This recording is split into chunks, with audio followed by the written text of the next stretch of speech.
Perfect. Can you hear me okay? I've got you, man. Yeah, I've got you. It's a bit loud, actually. Do you want me to quiet it down? I'll turn that down. That's all good.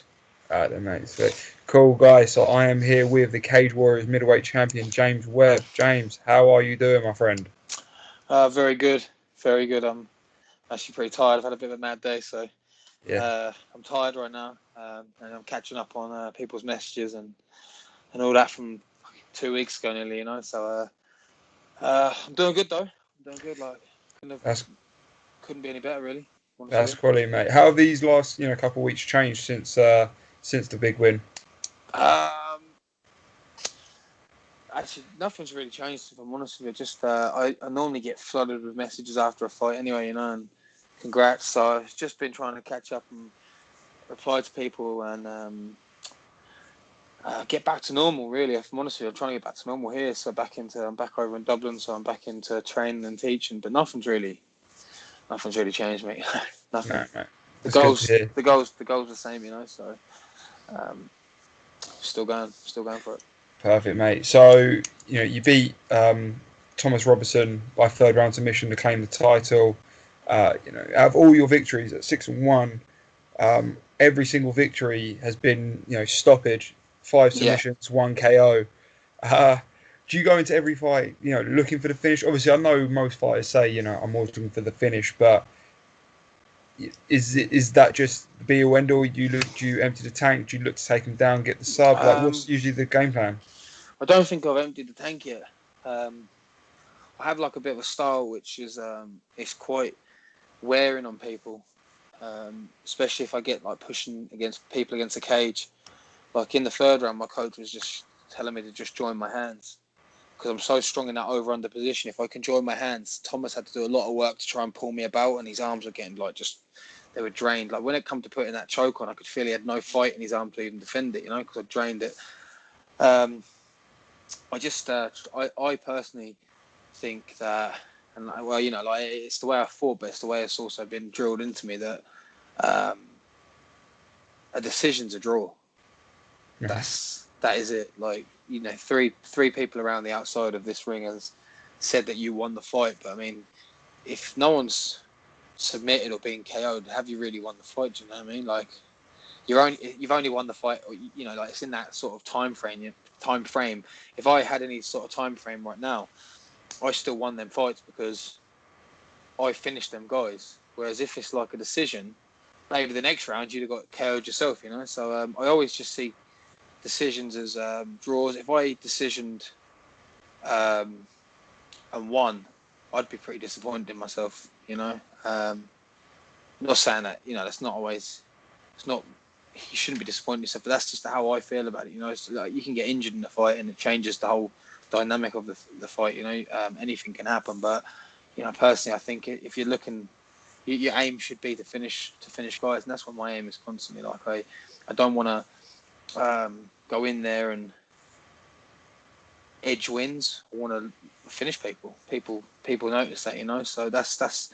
I'm very happy with how the career is going so far, and that's what I always promise people. I'm going to look to finish. That's what I'm looking for. Like I will find a way to win, and I think that's what people are starting to realise is I can find a win now from anywhere, So Yeah, that's perfect, mate. So when you say you see a decision as a draw, when perfect example of a middleweight fight recently of Adesanya versus Silva. What were your thoughts on that fight in particular, from your style? I thought Silver looked great. I mean, that was just that. I mean, again, like it just, that was two guys like just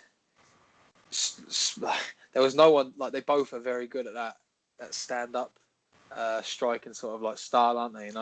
But they wasn't really engaging with each other. To be fair, I feel like Silva did engage. Silva walked into him with his hands down. Yeah. You know what I mean? He walked into him with his hands down, took the shots. You know what I mean? Like when Silva called Adesanya to the cage, he didn't want to engage in that. Yeah. I thought Silva looked great. Like, I think there was a part of me that was actually really worried that he might get like fucking just steamrolled and it sort of ruin his whole career almost. You don't want to go out like he's a great. He's one of the best. He's the greatest of all time, really. Like I think so. Yeah. You don't want to see someone like that, like getting beat by someone very similar. Like almost like Adesanya's fantastic as well, but I don't feel like he's anywhere near what Silva was. You know, if you put Silva in his prime, Silva had done stuff that was phenomenal. You know, so I just think them two styles didn't really work against each other. I think they both were hesitant. I think it could have been a different fight if Silva come in and tried to take him down. You know, like who knows? You know. Yeah, exactly. I think it's counteractive. I think Adesanya knew. You know, anytime Silva sort of gestures you to the cage or gestures you at him, like the Forrest Griffin fight, the Stephen Bonner fight, it's always worked for him. Even Michael. It does, yeah. It does work for him, yeah. I'm not sure. Like, I don't know how. I just think. I mean, I think he's calling you on because he's going to land something. You know, I don't know. Yeah. When you're in that heat at the moment, I don't know. It's probably that Adesanya is a smart fighter there and probably says, "Now you come back out." You know. Yeah, exactly. I think the problem is with a lot of guys, it's an ego thing. They're like, all right. And then they get caught. Especially if you're losing. Yeah, if he's like, perfect example of that Stephen Bonner fight. Bonner was losing, and then when Silva pulled him he was like, come at me, and you think, I'm already getting sort of picked apart here. I might as well just go for it. So I can definitely. I think he did it with Chael Sonnen as well, didn't he? He pulled Chael to the cage. And he moved out of the way. Didn't Chael Sonnen throw? Was it Chael that threw the spinning heel kick at him? No, he tried throwing a spinning back fist. Fell against the cage, and Silva kneed him straight in the sternum. Yeah. Do you know what I mean? Yeah, like he's phenomenal. Do you know what I mean? Like he is, mate. It's a one-off. I don't think we'll ever see that again. Really, you know. Yeah, no. You'll just like, where did that style come from? I think you're going to see a lot of people emulate that, but like, where did that come from him? You know, it's like phenomenal. You know. I remember seeing him. I remember years ago watching him fight in cage rage against like Lee Murray and stuff. It's just goodness. I remember. I still didn't fully know a lot about him because I remember after what got me into MMA was the Ultimate Fighter season 1, and Chris Lieben was my favourite fighter. Yeah. And I remember Chris Lieben, he'd smashed a few people in the UFC. And he got fucking wrecked. And then they were like, he's fighting this guy Anderson Silva. I was like, this skinny ball guy. Oh, Lieben's going to destroy him. And then like you say, but that's what when you talk about the style matchup there against like Silva versus Lee Murray. I'm pretty sure Anderson took him down. Yeah, he was throwing leg kicks as well. Yeah, he was throwing a lot of leg kicks, but Lee Murray, I feel like if Lee landed on Anderson, he would have. I think Silva knew that he could have been hurt by him, you know. Yeah. And he was taking him down. Do you know what I mean? No, like the way to beat that guy, take him down, don't get hit by him, you know. No, and that's what I almost thought that was going to happen with the Adesanya fight. I was actually surprised to see him want to trade, but like I said, I think he looked great, like for a guy in his 40s and well past his prime, you know. Like I think he looked good. If you're fighting a guy that's meant to be like tipped for the top almost, you know, like I think he looked good. So. No, that's it, mate. Who do you fancy out of Gastelum, Adesanya?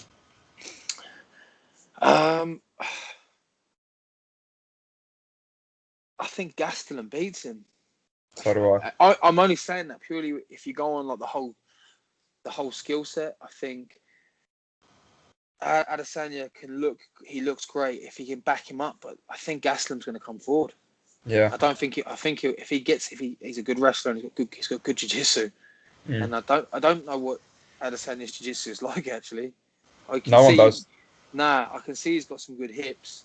The way he he has good hips. Obviously, I reckon he'll be hard to take down. But when he's there, what's he going to be like? You know. So, I mean, it doesn't either way. Whoever won that fight, I'd actually be like happy for. You know, I don't really. I think like they're both great fighters. You know, and then one of them will fight. For one of them will go and fight Whittaker, then, won't they? I guess.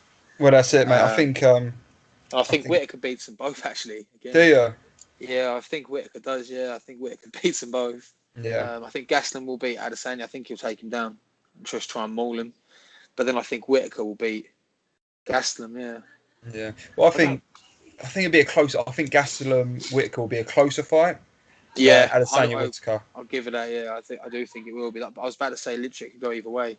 You know. Yeah. But I just fancy Whittaker. I feel like every time he's been like. People are like feel like it could be like he's done. He wins. He finds ways to win. You know, like I like that. You know, that's it, mate. He's fairly solid everywhere, isn't he? You know, he really is. You know, his boxing is crisp, and I think Gastelum's hands against Adesanya. I've yet seen Adesanya fight somebody who has pure knockout power in their hands. Obviously, Silva was dangerous with kicks and knees and elbows. I thought Tavares was a good fighter, but different range of Anderson, and Anderson's going to play longer. But Yeah. I think Gastelum will come forward, and that is dangerous, because it won't be that sort of range that he wants to be flicking his kicks out at. He'll be trying to land big overhands and hooks and all that. So well, that's it's an interesting fight. Exactly, it really, really is. How about yourself then? Obviously, you're a couple of weeks away now from winning the title. Has there been discussions? What's next for you? Or I actually haven't heard anything, mate. I'm not too sure. I think they might look to put me on the London card potentially end of June. But I've been in no talks about anything just yet. I just had a little holiday with my girlfriend, so had a few days away.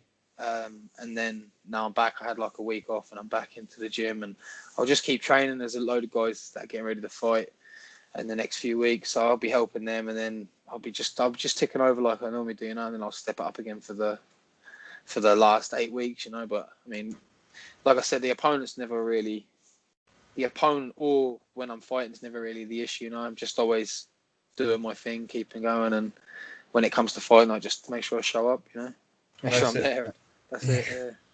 That's it, mate. So with the now that you're the Cage Warriors champion, you surely want to defend it. Cage Warriors is an amazing organisation. It's really grown, especially in Europe. Yeah. But I assume the end goal is to fight in the UFC.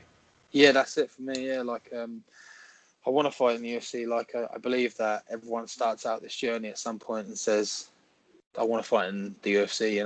You want to fight in the best promotions in the world. I feel like Cage Warriors is the proven route to go there. They send a lot of guys from the shows to the UFC. They obviously work well close with each other, Yeah. And I think it's all about proving yourself in sort of Cage Warriors in Europe. Sort of like puts you in good stead into the UFC. Like we've just seen Nathaniel Wood.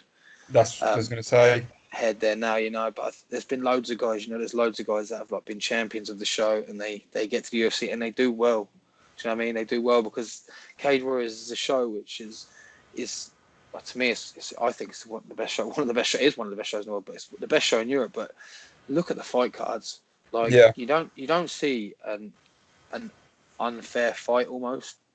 You're looking at good fights. You're seeing matched fighters that are they deserve to be fighting each other. You don't ever see a fight and you go, oh, you never could really guarantee who's going to win that fight.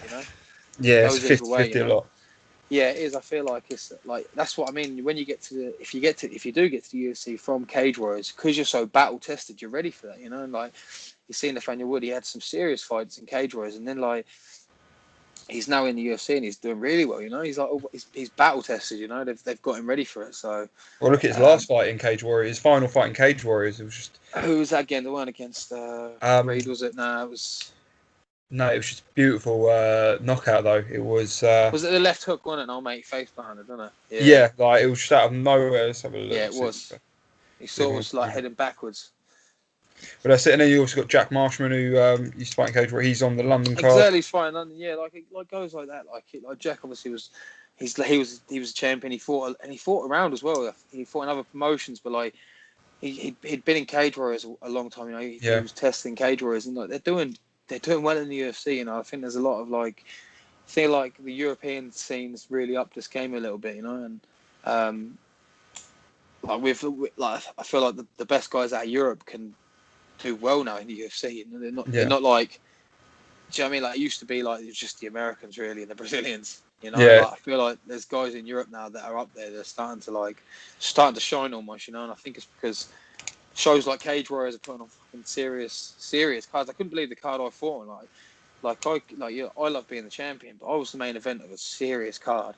Not even the prelims as well. I looked at some of the prelims and I was like, what? You really appreciate where you are in life. You're like what's happening. You look back and for me, Cage Warriors 102 is 99 was a big standout. Getting the main event there, but 102 in London, fighting for the title, winning the title, and main card and a whole event that was fucking savage. There was some real good fights of that night, and yeah, like I said, man, it's a privilege, really. It's a privilege to be on the show. I'm a big fan of it, very big. It's good to hear, mate. Grateful that they want me on it. So it's good to hear. Like you said, it's not even the sense of. I don't think Cage Warriors. Like I said, a lot of fighters from Cage Warriors have gone to the UFC. Like I said, you have plans to go to the UFC, but Cage Warriors have got their own stars as well, like yourself, Paddy Pimblett. these are guys who are selling out places. These, you're the guys who are taking it to the next step. I think, like you said, the Europeans really are taking a massive step. Bellator just signed a load of Europeans. It all started for me when I saw, when it was Dan Henderson, Michael Bisping, the Ultimate Fighter. It was UK versus US. Yeah. Like Ross Pearson's still there. Guy won it. Yeah. He's still in the UFC. It just shows that there is some real talent coming out of here. So you fought a couple of weeks ago. You're saying maybe end of June. Are you predicting how many more fights this year? Maybe 2. Like, how would you like to end 2019? Winning. That's always the aim. At least twice, yeah. Twice is nice. If I can get one in, if I fight end of June, I'll probably take the whole summer off in like July, August off. Try and get back in there before the end of the year, Nice. I feel like I'm in a position I don't have to work hard. Like 3 fights is like it's actually 4 fights for me. If I fought like next weekend, last year, and I've had 4 fights since then. So if I can fight again 2 more times before like mid-November, that's another 4 fights within that year, sort of thing. I don't want to be. Obviously, I feel like 3 or 4 times a year is active. I don't want to be 5, 6 times because I'm like I said, I'm trying to work towards the end goal. I'm the Cage Warriors champion now, and I want to progress my career, and I want to push into the UFC, and I want to make it as I don't want to get to the UFC. I want to be there and stay there, and I'm not in any rush to just take stupid fights, 5, 6 times a year, So I'm just gonna my camps will be made the most of, So all my time will be made the most of, almost, Yeah, that's quality, mate. So, sort of one final question for me. So, with Graham Boylan, the president of Cage Warriors, he obviously knows what his fighters' end goals are. How is he with that? Is he highly supportive? Like, what was conversations after the title win? I didn't really speak to him about. I would never say anything like that personally about saying I'd want to go. I want to leave. Like, yeah, of course. Nah, I don't want to leave. Yeah. I just know that it's like Cage Warriors are the proven route. And they pride themselves on that. They are the proven route. Like, they're the blueprint to the UFC. So.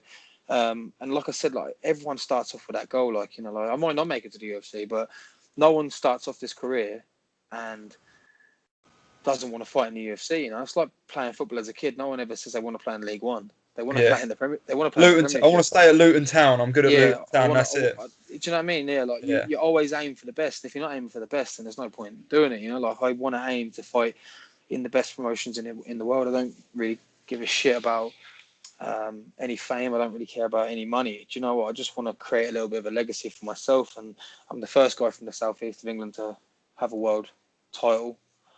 Definitely the first guy from my town to do anything. Like, obviously we've got a football team, but whereabouts are you from, sir? Colchester. Oh, okay. If I'm honest with you, like the combat scene in Colchester is very good.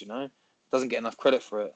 Well, we've got 13th of April. They got Cage Warriors Academy Southeast. Yeah, titles all. Exactly. Yeah, there's a lot of talent in there for There's a lot of talent in the southeast. There really is, and I'm glad that I sort of led the way for it. But the combat scene's phenomenal. Fuck, I just lost Ram. I'm just like, what the fuck am I chatting about now? Damn, mate, I completely get it.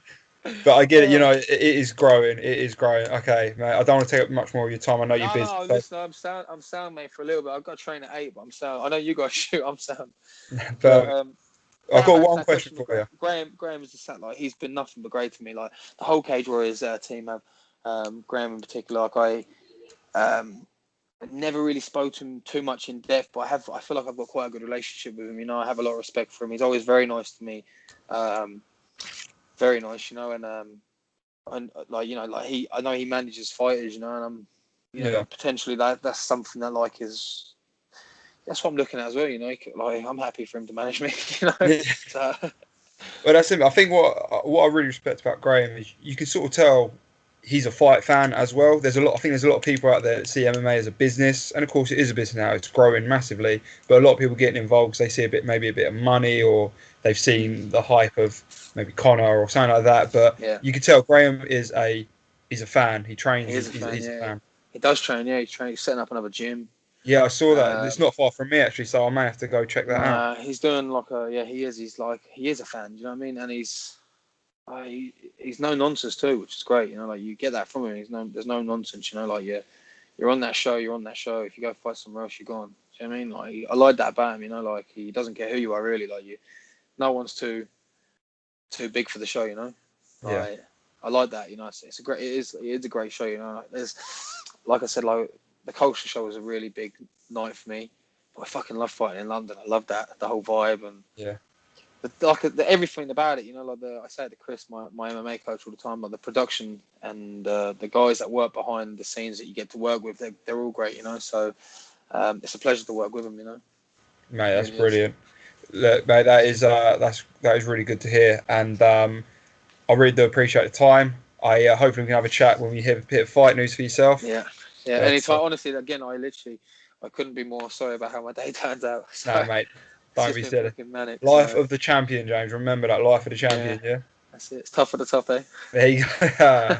Yeah, I'd know that. Right then, mate. Sweet. Look, thanks for your time, mate. Have yourself a good training session, and I'll speak to you soon. Anytime. Okay. Thank you, man. Take care. Thank you very And much. you. Bye bye. Cheers, bro. Bye bye. Bye.